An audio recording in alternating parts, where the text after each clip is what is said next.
Hello sir. Hello hello. Yes sir. अब screen watch हो रही है बच्चे? यस सर, हो रही है। ठीक है, चलो देखो। तो स्टोरी ऑफ हम पालमपुर गांव का पहला चैप्टर पढ़ रहे हैं। ठीक है, पालमपुर विलेज से पहला हमारे पास स्टोरी है। तो इसकी स्टोरी में हमारे पास बताया गया है कि एक यस हाइपोथेटिकल विलेज है, यानी काल्पनिक विलेज है, रियल में एक विलेज नहीं है। ठीक है, और इस विलेज में कुछ यस सर, एक इमेजिनरी। हाँ बिल्कुल, एक इमेजनरी हाइपोथेटिकल बोलते हैं इसे। ठीक है, एक इमेजनरी या हाइपोथेटिकल हमारे पास ये जो है सर एक विलेज है। ठीक है, मैं एक बार चलिए ठीक है। तो हाइपोथेटिकल विलेज है और इसके अंदर स्मॉल स्केल इंडस्ट्रीज जाती है। मतलब मैन्युफैक्चरिंग का मतलब होता है बच्चे प्रोडक्शन वगैरह करना। तो प्रोडक्शन करते हैं हम लोग। डेयरी का प्रोडक्शन किया जाता है, डेयरीज वगैरह का बिजनेस होता है। और ट्रांसपोर्ट का बिजनेस भी यहाँ पर किया जाता है। और लिमिटेड स्केल्स में सारा का सारा बिजनेस होता है।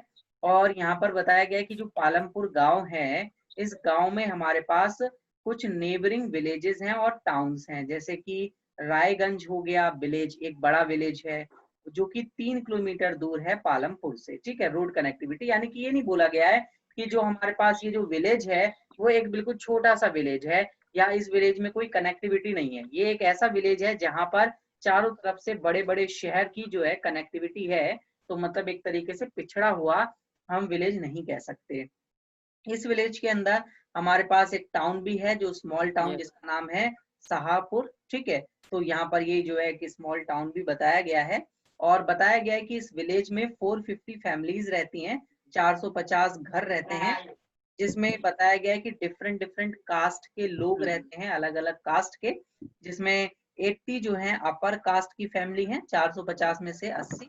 और कुछ जो है वो बैकवर्ड क्लास से भी हैं, जैसे 80 या दलित्स हो गए, तो वो भी यहाँ पर जो है रहते हैं। तो अब यहाँ पर मैं सीधा सीधा बात ये कर सकता हूँ कि इस विलेज में सारी की सारी फैसिलिटीज लगभग लगभग आपको मिल रही हैं, यानी कि प्रॉपर सबको घर मिले हुए हैं। ठीक है, और यहाँ पर इलेक्ट्रिसिटी का कनेक्शन भी है, ट्यूबवेल्स हैं, पावर बेनिफिट्स, ये सब। और सभी के मतलब छोटे मोटे स्मॉल टाइप्स के बिजनेसेस भी यहाँ पर लोग चलाते हैं। और 2 यहाँ पर प्राइमरी स्कूल हैं और एक हाई स्कूल भी इस गांव में उपलब्ध है। तो हम कह सकते हैं कि ये गांव पूरे तरीके से संपन्न है कुछ चीजों से रिलेटेड। और यहाँ पर हमारे पास प्राइमरी हेल्थ पर भी ज्यादा ध्यान दिया जाता है।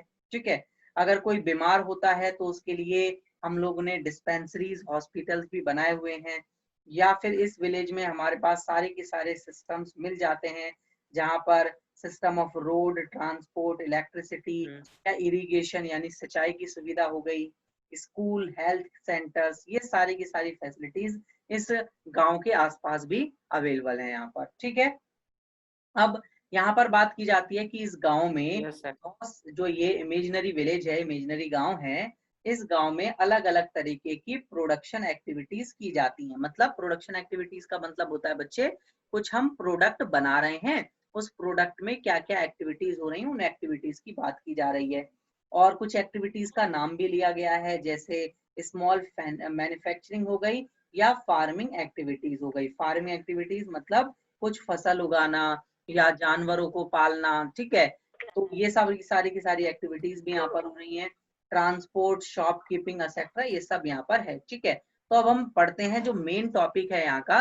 इस चैप्टर में हमें जो पढ़ना है वो है हमारे पास ऑर्गेनाइजेशन ऑफ प्रोडक्शन। मतलब जब हम किसी भी प्रोडक्ट को बनाते हैं, उसका प्रोडक्शन करते हैं, तो क्या क्या हमें करना पड़ता है। सबसे पहले हमारे पास आता है कि अगर हम किसी प्रोडक्ट को बना रहे हैं, हम उसका प्रोडक्शन कर रहे हैं, तो उसका एम क्या है, क्यों बना रहे हैं हम उस प्रोडक्ट को। तो उस प्रोडक्ट को हम इसलिए बना रहे हैं ताकि गुड्स एंड सर्विसेज जो है वो बनाई जाए। ठीक है, गुड्स एंड सर्विसेज प्रोड्यूस की जाए उस इकोनॉमी के अंदर। अब देखिए बच्चे, एक होता है इकोनॉमिक्स और एक होता है इकोनॉमी। इकोनॉमिक्स जब आप पढ़ते हैं तो इकोनॉमिक्स एक सब्जेक्ट होता है जिसमें आप जितनी भी एक्टिविटीज हैं, उन सभी एक्टिविटीज को जानते हैं कैसे ये वर्क करती हैं। बट जब हम बात करते हैं इकोनॉमी की, यानी कि अर्थव्यवस्था, अगर कोई हिंदी का बच्चा है तो इकोनॉमी एक सिस्टम है। इस सिस्टम में आप सभी को जैसे कुछ कमाना है और उस आप जो भी पैसा कमाते हैं उसको कहाँ खर्च करना है आप सभी को, ये सभी जो है एक इकोनॉमी यानी कि एक सिस्टम आपको प्रोवाइड कराता है। तो इकोनॉमी एक सिस्टम होता है और आपके पास इकोनॉमिक्स एक सब्जेक्ट होता है, ये आपको ध्यान रखना है। इकोनॉमी आपके पास जो सिस्टम है वो प्रोवाइड कराता है कि किस तरीके से आपके पास सारी की सारी एक्टिविटीज चलती हैं और कैसे आप कुछ चीजें कमाते हैं और किन किन चीजों पर उस पैसे को जो है खर्च करते हैं, वो सभी जो है आपको इस सिस्टम में बताया जाता है। तो हमें रिक्वायरमेंट है किसी भी गुड्स एंड सर्विसेज के प्रोडक्शन करने के लिए किन किन चीजों की रिक्वायरमेंट होती है। तो सबसे पहले फर्स्ट ऑफ ऑल हमको चाहिए होता है लैंड। अब आप सोच रहे होंगे कि लैंड से वो गुड्स कैसे प्रोड्यूस होगा। मैं कहूंगा बच्चे कि अगर हम किसी भी प्रोडक्ट को बनाते हैं, मान लीजिए हम लोग एक मोबाइल फोन को बना रहे हैं या बुक को बना रहे हैं, तो उस बुक को बनाने के लिए हमें फैक्ट्री को सेटअप करना है और वो फैक्ट्री किस पर सेटअप होगी, वो सेटअप होगी किस पर, जमीन पर ही तो होगी, लैंड पर ही तो होगी। लैंड पे, हाँ लैंड पर होगी, ठीक है, यानी भूमि या जमीन कह सकते हैं। तो उस जमीन पर ये जो है वो किया जाएगा। तो हम कह सकते हैं कि जमीन जो है एक फर्स्ट रिक्वायरमेंट है हमारे पास, और लैंड जो है एक नेचुरल रिसोर्सेज होता है और यहाँ पर अलग अलग तरीके के और भी नेचुरल रिसोर्सेज की हमें जरूरत पड़ेगी, जैसे कि वाटर हो गया, फॉरेस्ट हो गया या मिनरल्स हो गए, ठीक है। सेकंड रिक्वायरमेंट्स है हम सभी को लेबर की। मतलब अगर हम कोई प्रोडक्ट बना रहे हैं तो उस प्रोडक्ट को बनाने के लिए हमको किसकी जरूरत है, लेबर्स की भी जरूरत है। तो मेन हमारे पास इसके बाद आता है कि हम लोगों को लेबर की भी रिक्वायरमेंट होती है, ठीक है। तो लेबर रिक्वायरमेंट हमारे पास सेकंड पॉइंट आता है इसमें। और नेक्स्ट है हमारे पास कि अगर आप जैसे आप सभी पूछें कि लेबर की रिक्वायरमेंट हम सभी को क्यों पड़ती है, क्या रीजन होता है।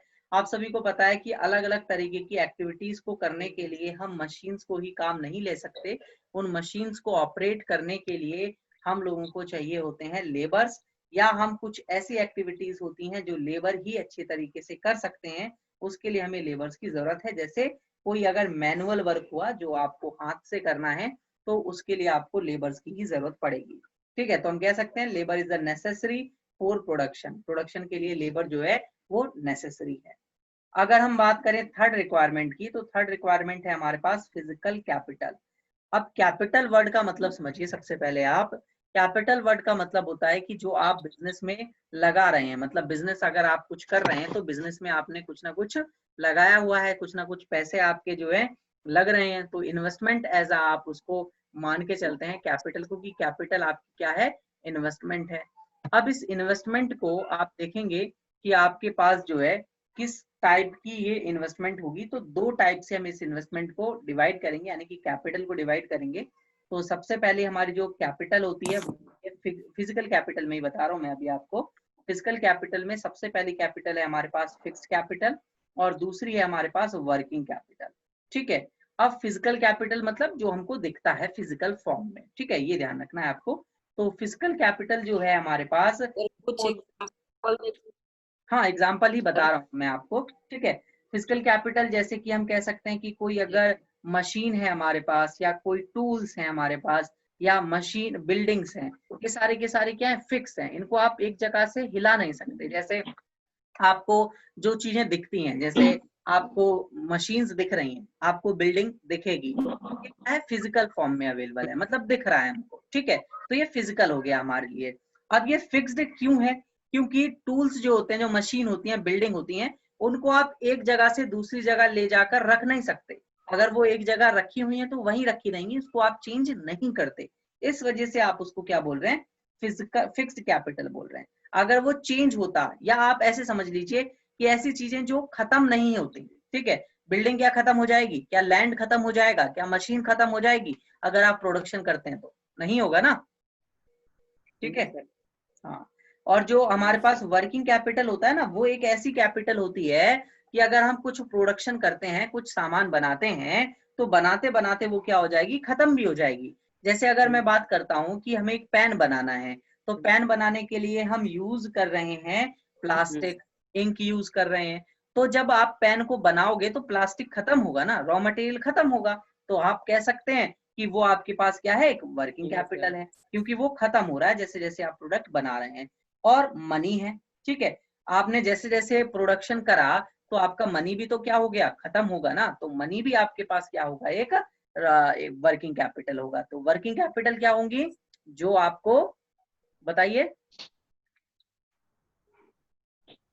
जी सर क्या बोले हैं, मनी वर्किंग कैपिटल है।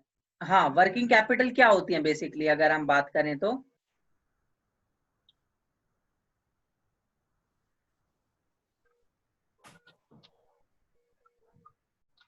Working capital are those capital which are reduced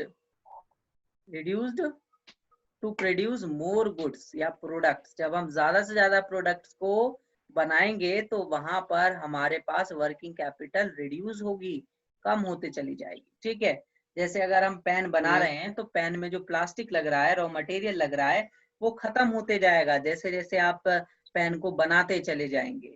लेकिन और मनी भी आपके पास वर्किंग कैपिटल है, जैसे जैसे आप बनाते चले जाएंगे आपके पास मनी कम होते चला जाएगा, खत्म होते चले जाएगा।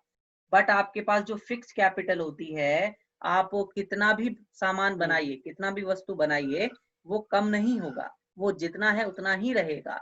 जैसे आप बात करते हैं मशीन की, बिल्डिंग की, या फिर टूल्स की, या फिर आप बात करते हैं लैंड की, जमीन की, तो जैसे जैसे आप सामान को बनाते हैं ये खत्म नहीं होते हैं, ये जितने हैं उतने ही रहते हैं। ठीक है ना, क्लियर? यस तो आपके पास tools and machine range yes sir. ठीक है, टूल्स देखिए पढ़ लीजिए इसको। Tools and machine range from very simple tool such as farmer plug to the sophisticated machine such as generator use करता है फार्मर, एक टर्बाइन्स यूज करता है, कंप्यूटर्स अगर यूज होते हैं, tools machines buildings can be used in the production over the many year, ज्यादा से ज्यादा सालों तक इसको उपयोग किया जा सकता है। ठीक है, इसलिए इसको आप फिक्स कैपिटल बोल रहे हैं। बट वर्किंग कैपिटल आप इसलिए क्या बोल रहे हैं क्योंकि रॉ मटेरियल और मनी क्या हो जाता है, खत्म हो जाता है। जैसे जैसे आप इसको ज्यादा से ज्यादा प्रोड्यूस करते जाते हैं वैसे वैसे आपके पास ये कम होते चले जाता है। तो हमने पढ़ा ऑर्गेनाइजेशन ऑफ प्रोडक्शन में कि हमें किन किन चीजों की रिक्वायरमेंट होगी। सबसे पहले मैंने आपको क्या बताया कि आपको लैंड का रिक्वायरमेंट है, नेचुरल रिसोर्सेज का उसके बाद रिक्वायरमेंट, लेबर। फिर आपको लेबर की जरूरत है, फिर इसके बाद third physical capital. Physical capital. और फिजिकल कैपिटल में भी कितने कैपिटल होते हैं? दो, fixed and working capital. Fixed fixed and वो वर्क। फिक्स। Yes sir. हाँ बताइए बताइए, बोलिए। सर फिक्स्ड वो कैपिटल होता है जिसका जो फिक्स्ड रहे, जैसे मशीन, बिल्डिंग्स और मेनी अदर एक्स्ट्राज। एंड हाँ। वर्किंग कैपिटल वो होते हैं जो वर्क में आए, जैसे मनी। मनी को हम रेगुलर यूज करते हैं, by earn and by give. बिल्कुल। और ये जो फिक्स कैपिटल होती है वो खत्म नहीं होती है, मतलब फिनिश्ड नहीं होती है जब आप प्रोड्यूस करते हैं। Yes sir. लेकिन जो ये आपके स्टेबल पास, हमेशा रहता है। हाँ, और वर्किंग कैपिटल क्या होता है, फिनिश्ड होते जाता है जैसे जैसे आप प्रोडक्ट बनाते चले जाते हैं, है ना। चलिए, yes sir. Very good. Next इसके बाद आपके पास पॉइंट आता है फोर्थ, जो कि है आपके पास, अब देखिए किसी भी चीज को बनाने के लिए आपको नॉलेज भी चाहिए। अगर नॉलेज ही नहीं होगा, पता ही नहीं होगा उस प्रोडक्ट को बनाना कैसे है, तो आपको उस प्रोडक्ट को बना नहीं पाएंगे। इसलिए आपको नॉलेज की सर रिक्वायरमेंट। इसलिए हम लोग सर ठीक है, इसलिए हम लोग स्किल और अन स्किल लेबर लेते हैं। हाँ बिल्कुल, स्किल और अनस्किल लेबर्स की हमें जरूरत पड़ती है। तो बेसिकली अगर हम बात यस करें सर। तो फोर्थ पॉइंट आएगा हमारे पास कि हमको ह्यूमन कैपिटल चाहिए। ह्यूमन क्या चाहिए? कैपिटल। ह्यूमन कैपिटल, क्योंकि जो ह्यूमन ह्यूमन है वो कैपिटल। अपनी नॉलेज से बताएगा कि कैसे प्रोडक्ट को बनाना है ना। तो ह्यूमन कैपिटल भी बहुत ज्यादा यस सर। हमारे लिए क्या है, जरूरी है। अब ह्यूमन कैपिटल के थ्रू ही यस हम सर। जो है बताएंगे, और इसमें हमारे पास जो सेकंड चैप्टर आएगा वो पूरा ह्यूमन कैपिटल के ऊपर ही है, तो वहां पर हम इसको डिटेल में भी पढ़ यार लेंगे। यस सर, उसी पे बेसिस है ये हाँ, पूरा पूरा ह्यूमन चैप्टर कैपिटल। नेक्स्ट इसके इस पर ही पूरा बेस्ड है। ठीक है, यस सर, और पीपल एज ए रिसोर्स वही करते हैं। हाँ, पीपल रिसोर्सेज के बारे में ही बताया गया है उसमें। चलिए देखिए आगे यस चलते हैं। सर। तो अब हम कह सकते हैं कि हमारे पास जब हम किसी भी प्रोडक्ट को बना रहे हैं, ऑर्गेनाइज कर रहे हैं, तो उसके लिए हमें चार चीजें चाहिए।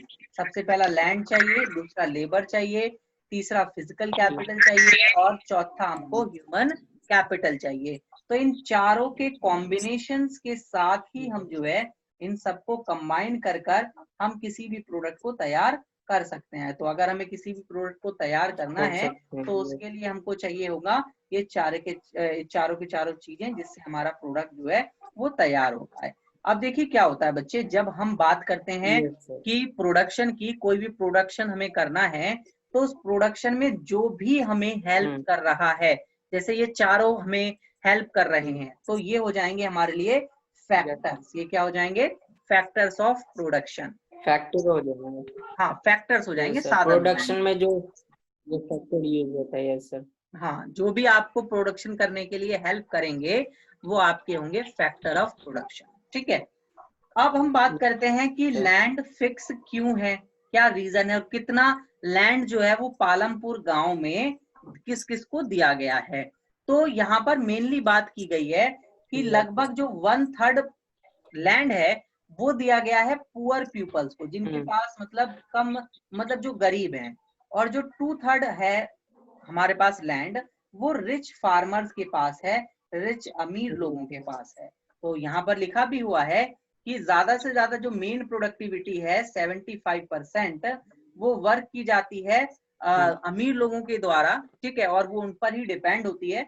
अब देखिए यहाँ पर जो है कुछ मतलब यहाँ पर इंफॉर्मेशन दी हुई है पालमपुर गांव के बारे में कि यहाँ पर जो कल्टीवेशन होता है, मतलब जो हम जमीन पर खेती करते हैं, वो खेती करना जो स्टार्ट हुआ वो 1960 के बाद, उस वक्त की सिचुएशन को लेकर इन्होंने बताया है कि यहाँ पर 1960 पालमपुर में यहाँ पर कोई भी एक्सपेंशन अगर हमें एरिया का करना है तो एक्सपेंशन नहीं हो रहा है, मतलब अगर हमारे पास इतनी जमीन है तो इतनी ही जमीन है सभी के पास। जैसे मान लीजिए कि मैं कहता हूँ कि हमारे पास 3-4 टाइप के जो है हमने फार्मर्स लिए हुए हैं। तो बेसिकली यहाँ पर मैं अभी 3 टाइप के फार्मर्स लूंगा। एक होगा आपके पास पुअर फार्मर, ठीक है, यानी कि गरीब है आपके पास, एक जो गरीब किसान है। दूसरा है आपके पास मीडियम फार्मर, जो इतना गरीब नहीं है बट लेकिन उसके पास उतना भी सफिशिएंट नहीं है। और एक होगा आपके पास रिच फार्मर। मॉडरेट पर्सन है। क्या यस सर। क्या क्या बोलिए, क्या बोल रहे नहीं थे? सर, मॉडरेट फार्म, नहीं, मिडिल मॉडरेट नहीं, फार्मर। मॉडरेट यस नहीं, सर। उसकी बात नहीं हो मीडियम। रही है। मीडियम की बात हो रही है, मतलब जो जैसे मिडिल क्लास आप बोलते हैं ना, जो ज्यादा गरीब नहीं है ज्यादा अमीर नहीं है, उन्हीं की हम यस बात सर। कर रहे हैं कि मीडियम फार्मर है, ना ज्यादा अमीर है ना ज्यादा गरीब है। तो जो आपके पास पुअर फार्मर गरीब है है। Yes sir. वो उसके पास कोई भी लैंड नहीं है, ठीक है, नो लैंड, उसके पास कोई जमीन यस नहीं है। सर। लेकिन जो मीडियम फार्मर है उसके पास स्मॉल लैंड है, ठीक है, स्मॉल लैंड।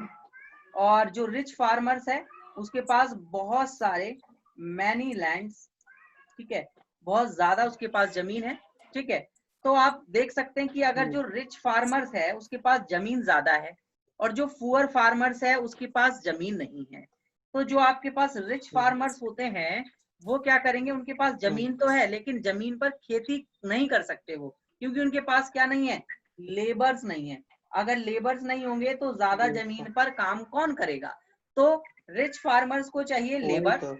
और जो पुअर फार्मर्स हैं वो काम यस सर। करने के लिए रेडी हैं लेकिन उनके पास कोई लैंड नहीं है। तो क्या होता है, जो पुअर फार्मर्स हैं वो रिच फार्मर्स के पास जाते हैं और इनकी जो जमीन है उस जमीन पर क्या करते हैं, फार्मिंग करते हैं, खेती करते हैं, फार्मिंग करते हैं। और इन पे फार्मिंग करने के बाद इनके पास क्या होता है, रिच फार्मर्स इनको पैसा देते हैं। तो इस तरीके से जो है हम कह सकते हैं कि इस यस सर। गांव में जो अमीर है और गरीब है, इस तरीके से पूरा हमारे पास चल रहा है कि अमीर लोग जो हैं वो रिच पुअर फार्मर्स को अपने खेतों में काम करने दे रहे हैं, जिसके वजह से पुअर फार्मर्स के पास भी इनकम आ रही है और फिर उस इनकम को जाकर वो कहीं भी खर्च कर पा रहे हैं। बट जो पुअर रिच फार्मर्स हैं उनका क्या हो जा रहा है इससे मदद, कि उनकी जो जमीन है वो खाली नहीं पड़ी हुई है, क्योंकि बहुत सारी जमीन है। इतनी सारी जमीन पर खेती करने के लिए बहुत सारे लोगों की क्या है, आवश्यकता है। तो वो आवश्यकता पूरी कर दे रहे हैं कौन, जो पुअर फार्मर्स हैं वो सब। ठीक है, नेक्स्ट हम बात करते हैं बच्चे, वो हमारे पास है कि जो लैंड है वो कितना कितना बांटा हुआ है। देखिए जैसे अभी मैंने आपको बताया ना, उसी के बारे में यहाँ पर लिखा हुआ है कि जो क्रॉप्स हैं वो अलग अलग फैसिलिटीज के लिए अवेलेबल हैं। और पालमपुर में असेंबल किया जाता है वेस्टर्न पार्ट उत्तर प्रदेश में, मतलब एक हाइपोथेटिकल फिगर लेके उन्होंने बता दिया कि उत्तर प्रदेश में है, ये जो है वेस्टर्न पार्ट है पालमपुर गांव। ठीक है, और यहाँ पर कोई भी आइडियल लैंड जो है वो नहीं है। और ये वक्त जो है वो रेनी सीजन है, बारिश का मौसम चल रहा है, तो खरीफ फसल यहाँ पर होगी। कैसी फसल होगी? खरीफ फसल जो है वो की जाएगी। रुक जाइए थोड़ी देर, हाँ ठीक है, और भी बच्चे क्लास में जुड़ रहे हैं तो मैं उनको जोड़ देता हूँ। तो यहाँ पर खरीफ की फसल जो है वो की जाती है, खरीफ की फसल बेसिकली यहाँ पर होती है, और उनको फिर कल्टीवेट किया जाता है, मतलब उनको निकाला जाता है, वो उग जाते हैं अच्छे तरीके से। अक्टूबर से दिसंबर के बीच में हम आलू की फसल करी हमने, और आलू की फसल को हमने अक्टूबर से दिसंबर के बीच में निकाला, ठीक है। फिर हमारे पास दूसरी फसल होती है जो कि विंटर सीजन होता है, जिसे आप रबी की फसल कहते हैं, ये आपने पढ़ा भी होगा साइंस में भी, ठीक है, रबी की फसल और खरीफ की फसल। और फार्मर्स जो है वो जो रबी की फसल है उसमें ज्यादातर गेहूं उगाना पसंद करते हैं, चावल उगाना भी पसंद करते हैं, गेहूं भी उगता है उस वक्त, ठीक है। तो ये हो गया आपके पास। अब यहाँ पर आपके पास बुरा हुआ है कि सीजन में मेनली ग्रो होती है। क्या क्या बोल नहीं रहे हैं सर, बच्चे? जो मतलब कि जो विंटर सीजन में मेनली जो उगाया जाता है, सोन किया जाता है, उसी को मतलब कि रबी ये करते हैं। हाँ हाँ बिल्कुल, दो टाइप से फसल में उसको बांटा गया है, ठीक है, जो यील्डिंग होगी वो दो टाइप से होगी। अब देखिए मैं बात करता हूँ कि हमारे देश में प्रोडक्शन जो है वो थोड़ा सा कम होता है, तो वहां पर भी इन्होंने बताया हुआ है, मैं उसके बारे में आगे डिस्कस करूंगा, ठीक है। अभी तो हम इस गांव के बारे में डिस्कशन कर रहे हैं, इसके तहत पूरे सिस्टम को समझ रहे हैं, ठीक है ना।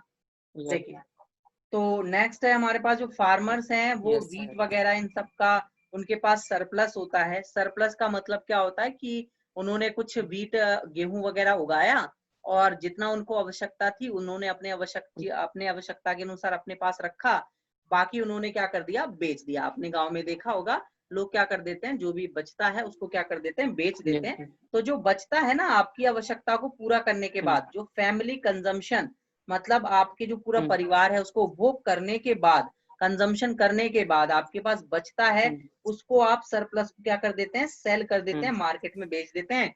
और इनके जो पालमपुर गांव है उसके पास में रायगढ़ एक मार्केट है, रायगढ़ में मार्केट है, वहां पर मार्केट में जाकर ये जो है इन प्रोडक्ट को बेच देते हैं, जिससे इनके पास क्या आ जाती है, इनकम आ जाती है। और उसी इनकम के थ्रू ये जो है नेक्स्ट ईयर कुछ पैसा बचा के रखते हैं, और उस पैसे से ही अगले साल की फसल के लिए पैसे से ही बीज, खाद, फर्टिलाइजर्स, पेस्टिसाइड्स, ये सब जो है वो परचेज करके रख लेते हैं, ठीक है। Yes sir.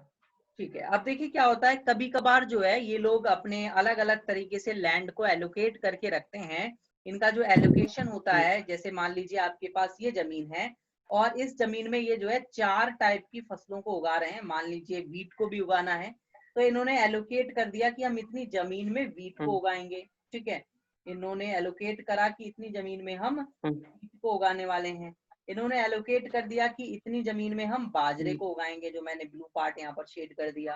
फिर उन्होंने एलोकेट करा कि हम लोग इतने पार्ट में शुगर कैन उगाएंगे, ग्रीन वाला पार्ट, और बाकी इन्होंने बचा हुआ कह दिया कि हम इसमें जो है उगाएंगे अपना शुगर पटेटो, शुगर कैन तो हो गया, पटेटो। तो इस तरीके से जो है वो अपनी जमीन को ये क्या कर लेते हैं, एलोकेट कर लेते हैं, एलोकेशन कर लेते हैं different different types of crops, यानी कि अलग अलग तरीके की फसल के लिए, क्रॉप्स के लिए ये अलग अलग तरीके की जमीन को एलोकेट करके रखते हैं, यानी कि इतनी जमीन में हम ये उगाएंगे, इतनी जमीन में ये उगाएंगे, ये पहले से ही डिसाइडेड होता है। अब बात आती है, जब आप फसल करेंगे, क्रॉप्स उगाएंगे, तो क्रॉप्स को उगाने के लिए आपको चाहिए होगा इरिगेशन, बेटर इरिगेशन फैसिलिटी। तो बेटर इरिगेशन फैसिलिटी के लिए इनके पास क्या है, बेटर इरिगेशन फैसिलिटी के लिए इन्होंने जो है ले रखा है अपना जो भी ट्रेडिशनल वे होते हैं। जैसे आप अगर हम बात करते हैं कि हमें जो है अगर खेती करना है, तो खेती करने के लिए सबसे बेस्ट रिसोर्स उसकी सिंचाई करना है, सिंचाई करने के लिए सबसे बेस्ट रिसोर्स, ज्यादातर लोग जो है मेनली डिपेंड होते हैं रेन पर, ठीक है, कि अगर बारिश होगी तो हम लोग अच्छी फसल कर पाएंगे, इरिगेट कर पाएंगे अपने क्रॉप्स को। बट इरिगेशन के लिए हमें एक ही रिसोर्स पर, एक ही साधन पर डिपेंड नहीं होना, हमें बारिश पर ही डिपेंड नहीं होना। तो ये लोग जो है क्रॉप्स को, जब डिफरेंट टाइप की क्रॉप्स को उगाते हैं, तो उसके लिए इनको इरिगेशन सिस्टम तैयार करना होता है। इलेक्ट्रिसिटी की भी जरूरत होती है, बिजली की भी जरूरत होती है। बिजली जो है प्रॉपर मात्रा में यहाँ पर अवेलेबल है। हम्म, और जो पानी का जो ये यूज करते हैं वो वेल से, मतलब ये कुछ लेके आते हैं कुएं से, वेल से, और कुछ लेके आएंगे ट्यूबवेल से निकाल लेते हैं। बट जब हम लोग कुएं से पानी निकालते हैं तो जो वाटर लेवल है जमीन का, वो वाटर लेवल क्या होते चले जाता है, धीरे धीरे कम चले जाता है। ठीक है, जब आप इलेक्ट्रॉनिक तौर पर इलेक्ट्रिक रन से ट्यूबवेल्स वगैरह लगाते हैं तो उससे वाटर लेवल कम होता है जमीन का, तो वो एक नुकसानदेह होता है एनवायरमेंट के लिए। ठीक है, तो अगर हम बात करें लार्ज एरिया में, बहुत सारे लैंड में, तो उसके लिए हमें इफेक्टिवली जब इरिगेशन करना है तो इफेक्टिवली इरिगेशन करने के लिए हमको ट्यूबवेल्स को ज्यादा मात्रा में चलाना पड़ेगा। बट उन ट्यूबवेल्स को अगर हम इंस्टॉल करेंगे, हम लगाएंगे, तो हमारा खर्चा बढ़ जाएगा, हमको बहुत ज्यादा खर्चा लगेगा। इसलिए जो है इस खर्चे को बियर करती है गवर्नमेंट, और गवर्नमेंट जो है अलग अलग जगह ट्यूबवेल्स लगवाती है, जिससे हर कोई जो है अपना खुद, अगर उसको उसके पास खुद ये फैसिलिटी नहीं है तो वो जो है अपना कुछ भी कर सकता है।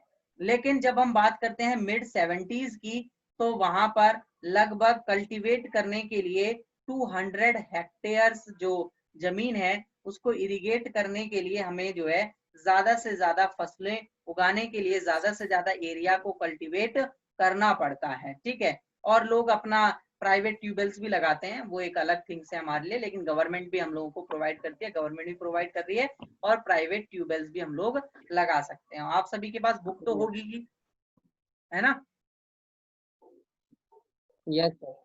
ठीक है, चलिए ठीक है। तो आपको ज्यादा से ज्यादा फसलें करने के लिए हमने पढ़ लिया क्या क्या चाहिए हमको। चलिए, तो अब हम टेबल एक शो कर रहे हैं, उस टेबल में देखेंगे यस सर। Cultivated area. तो आपके पास 1950 में देख सकते हैं कल्टीवेटेड एरिया था 120 हेक्टेयर। ठीक है, और ईयर 2000 में जाकर ये जो है 140 हो गया, यानी कि इसके बाद ये कल्टीवेटेड एरिया जो है वो धीरे धीरे हमारे देश में क्या होते चला गया, बढ़ते चला गया। तो यहाँ पर आप ग्राफ भी कंप्लीट कर सकते हैं, ग्राफ कंप्लीट नहीं है। ठीक है, ये आपके पास कल्टीवेटेड एरिया है ईयर 2000 में, और आपके पास ईयर 2000 का ही डाटा दिया हुआ है पुराना आपकी बुक में। अब बात हम करते हैं कि इरिगेशन जो है वो कैसे क्या मतलब यही है कि हमारे पास इम्पोर्टेंट है इरिगेशन। ठीक है, it is important to increase the area under irrigation. क्यों क्यों जरूरी है, मतलब इरिगेशन का ही एरिया क्यों बढ़ाया जाए, क्यों ना हम क्रॉप्स के एरिया को बढ़ाएं। ठीक है, क्रॉप्स के एरिया को बढ़ाकर हम ज्यादा प्रोडक्शन कर पाए। अब ज्यादा प्रोडक्शन करने के लिए हमें बहुत सारे रिसोर्सेज की जरूरत होती है। अब जैसे अगर हम लोग प्रोडक्शन करना चाहते हैं, ज्यादा से ज्यादा फसलों को उगाना चाहते हैं, तो ज्यादा फसलों को उगाने के लिए हम सभी को ज्यादा रिसोर्सेज की जरूरत पड़ेगी। अब वो रिसोर्सेज हो सकते हैं, आपका ग्रीन रेवोल्यूशन आया था 1966 में। ठीक है, आपकी बुक में 1960 लिखा हो सकता है, आप उसको ठीक कर लेना, 1966 है। 1966 में ग्रीन रेवोल्यूशन आया था, और ग्रीन रेवोल्यूशन में हमने जो है अपना प्रोडक्शन बढ़ाया था, जितने भी प्रोड्यूस क्रॉप्स होते हैं उन सभी के हमने प्रोडक्शन को इम्प्रूव करा, उनके प्रोडक्शन को हमने बढ़ाया। अब वो कैसे बढ़ाया, क्या किन चीजों को हमने जो है लगाया जिसके वजह से हमारे देश में प्रोडक्शन बढ़ गया। तो ज्यादातर जो यूज किया गया वो हाइयर यील्ड के लिए हम लोगों ने HYV सीड्स का यूज करा, हाइयर यील्डिंग वैरायटी सीड्स। इन सीड्स का यूज करने से, ठीक है, इन सीड्स का यूज करने से हमारी कंट्री में प्रोडक्शन जो है वो इंक्रीज हो गया क्रॉप्स का, जिसको ही आप नाम देते हैं ग्रीन रेवोल्यूशन का। ठीक है, अब अगर हम देखें तो यहाँ पर यस सर। ग्रीन रेवोल्यूशन आने की वजह से ट्रेडिशनल जो तरीका था, जो पुराना तरीका था एग्रीकल्चर को करने का, वो एग्रीकल्चर का ट्रेडिशनल वे जो है बिल्कुल पूरे तरीके से चेंज हो गया। और आज के वक्त में लोग जो है ट्रेडिशनल वे को छोड़कर मॉडर्न तरीके से एग्रीकल्चर करते हैं। मॉडर्न तरीका क्या हो सकता है, जैसे हम बात करते हैं कि पहले लोग जो है हलों का यूज करते थे, हल आपने देखे होंगे, दो बैल हुआ करते थे, बैल के पीछे लगा दिया करते थे। अब उसकी जगह हम जो है ट्रैक्टर्स का यूज करते हैं, ट्रैक्टर्स का यूज करके हम जो है एग्रीकल्चर को अपनाते हैं। हम लोग अच्छी क्वालिटी के फर्टिलाइजर्स को लगाते हैं जिसकी वजह से हमारी फसल अच्छे तरीके से हो। हम लोग पेस्टिसाइड्स को भी छिड़काव करते हैं। ठीक है, पेस्टिसाइड्स पेस्टिसाइड्स का छिड़काव करते हैं, मतलब कीटनाशक दवाइयों का, जिससे फसल जो है वो कीड़े बर्बाद ना कर दें। तो वो भी हमारे लिए एक मॉडर्न वे हो गया और इसके वजह से हमारी जो फार्मिंग है वो ज्यादा इम्प्रूव हुई। उसके वजह से ही ग्रीन रेवोल्यूशन आया 1960 में, लेट 1960 लिखा हुआ है आपके में, एग्जैक्ट ईयर जो है वो है 1966 में ये जो है वो हुआ था। ठीक है, क्लियर है? Yes sir. ठीक है, तो आपको क्या याद रखना है? आपको याद रखना है HYV सीड्स, ठीक है, हाई यील्ड वेराइटिंग सीड्स, ठीक है, हाई यील्डिंग वेराइटी सीड्स, ये आप नोट करके रख लेना, ये ज्यादा हेल्पफुल था। अब हम बात करते हैं कि इससे प्रोडक्शन तो बढ़ा, लेकिन इससे ना क्या होता है कि आपको अगर प्रोडक्शन बढ़ाना है, अगर ज्यादा से ज्यादा आपको यील्डिंग करनी है, तो उसके लिए आपको HYV सीड्स के साथ साथ और भी चीजों की जरूरत पड़ती है। जैसे कि आप ये डायग्राम देख सकते हैं, फार्मर्स को मशीन चाहिए, HYV सीड्स तो चाहिए ही चाहिए, फर्टिलाइजर्स भी चाहिए आपको ज्यादा से ज्यादा, पेस्टिसाइड्स भी चाहिए आपको ज्यादा से ज्यादा, आपको इरिगेशन की सुविधा बहुत अच्छी चाहिए। और वो इरिगेशन की सुविधा आप कैनाल से लाएं, यानी कि आप नहरों से लेकर आए, पंप बेड से लेकर आए, या इलेक्ट्रिसिटी से, डैम एक्सेट्रा से लेकर आए, किसी से भी लेकर आए। और इन सबको चलाने के लिए आपको डीजल चाहिए। तो हम कह सकते हैं कि ग्रीन रेवोल्यूशन अकेले HYV सीड से नहीं आया, और भी बहुत सारे फैक्टर्स हैं जिनके वजह से आपके पास ग्रीन रेवोल्यूशन आया 1966 में। ठीक है, और ग्रीन रेवोल्यूशन के वजह से हम जो फूड ग्रेन्स होते हैं, जो फूड प्रोडक्ट्स होते हैं, उनमें हम इंडिपेंडेंट हो गए। मतलब इंडिया के पास अब कोई भी जरूरत नहीं होती है कि हमें बाहर से कोई फूड प्रोडक्ट मंगाना पड़ रहा है, गेहूं मंगाना पड़ रहा है, चावल मंगाना पड़ रहा है, ऐसा कुछ भी नहीं है। अब हम जितना चाहें उतना जो है प्रोड्यूस कर सकते हैं, और हम पूरे तरीके से इंडिपेंडेंट हैं, किसी भी कंट्री पर डिपेंडेंट नहीं है किसी भी टाइप के फूड ग्रेन प्रोडक्ट के लिए। ठीक है, यस सर। चलिए ठीक है। तो अब देखिए, नेक्स्ट हम बात करते हैं कि ये जो है जो ग्रीन रेवोल्यूशन है, ग्रीन रेवोल्यूशन का ज्यादा इफेक्ट कौन से स्टेट्स में ज्यादा हमको देखने को मिला। तो हमने ये सब तो बात कर ली कि हमें किन किन चीजों की जरूरत पड़ती है। तो हम बात कर रहे हैं कि जैसे पंजाब में ज्यादा फार्मर्स को फायदा हुआ, हरियाणा और वेस्टर्न उत्तर प्रदेश में ज्यादा फायदा हुआ ग्रीन रेवोल्यूशन का।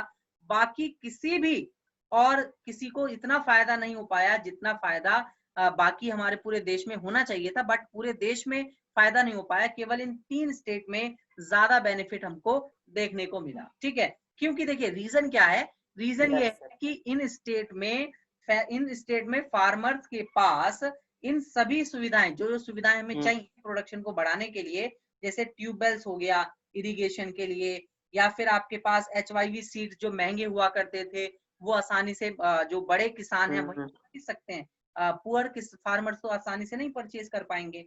और केमिकल फर्टिलाइजर्स हो गए, पेस्टिसाइड्स हो गए फार्मिंग के लिए, ये सब हमें बहुत ज्यादा जरूरत है। मशीन हो गई, लाइक ट्रैक्टर्स हो गया, थ्रेसर्स हो गए, प्लगिंग के लिए हार्वेस्टर्स हो गए। ठीक है, ये सभी चीजें आपको चाहिए थी, और ये सभी चीजें अमीर फार्मर्स ही खरीद सकते हैं, जो अमीर हैं, गरीब नहीं खरीद सकते। इस वजह से इन स्टेट में ही इसका ज्यादा इफेक्ट देखने को मिला, और पुअर्स लोग जो है, मतलब जो पुअर फार्मर हैं, वो इसका बेनिफिट नहीं उठा पाए।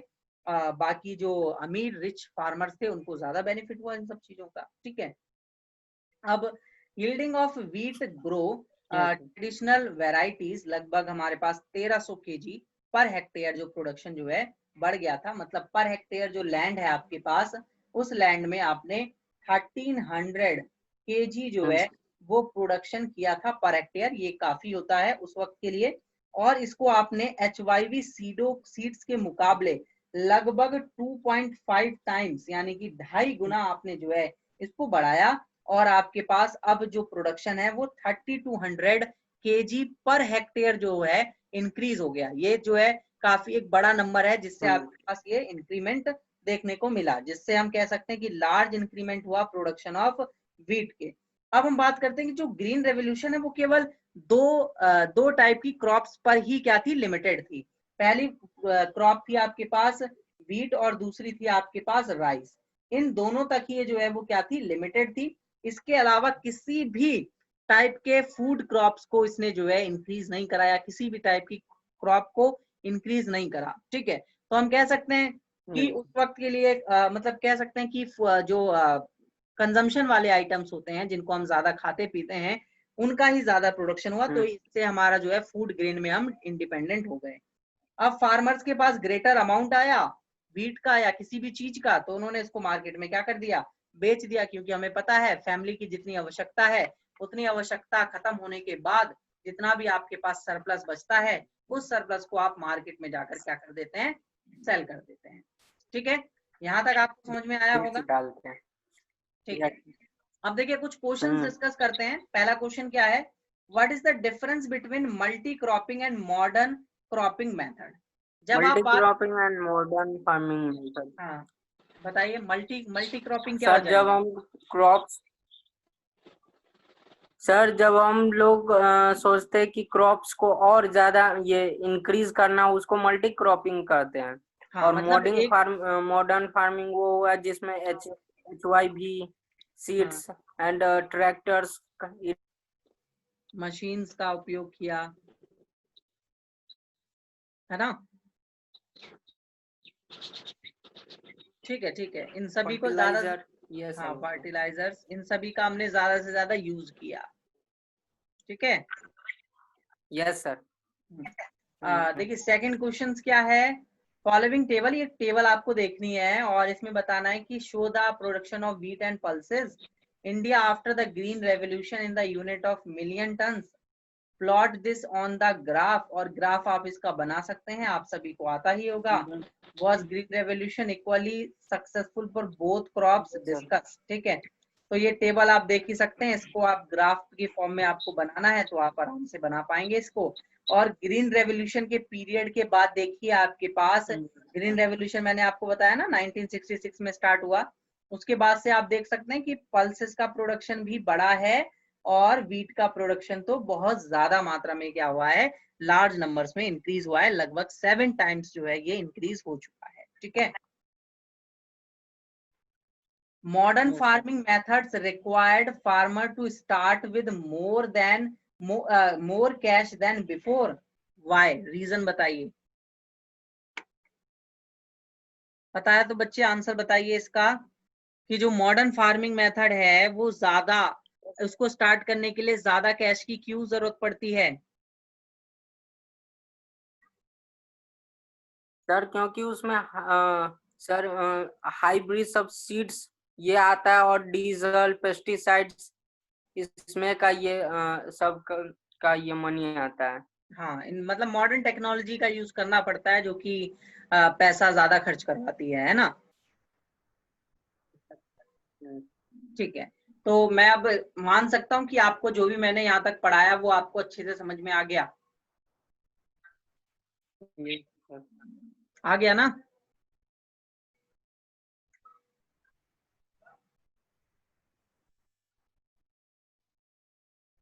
बताइए बताइए जल्दी बताइए, आपको समझ में आया यहाँ तक अच्छे से।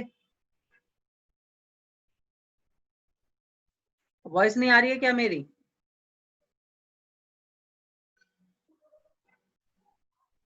बच्चे वॉइस आ रही है या नहीं आ रही है। सर मेरे को आ रही है। आ रही है, तो बताइए यहाँ तक कोई दिक्कत है। No sir. चलिए, तो आज की क्लास हम फिनिश करते हैं, बाकी हम नेक्स्ट क्लास में पढ़ेंगे, ठीक है। Yes sir. ठीक है, तो थर्ड पॉइंट से पढ़ना है, याद रखना आप सभी, सेकंड पॉइंट तक पढ़ के रखना है इस चैप्टर को। थर्ड पॉइंट के बाद से मैं नेक्स्ट चैप्टर में पढ़ाऊंगा, मतलब नेक्स्ट क्लास में पढ़ाऊंगा आप सभी को, ठीक है ना। ओके। चलिए फिर फिनिश करते हैं क्लास को, नेक्स्ट क्लास में मिलेंगे, ठीक है। Yes sir.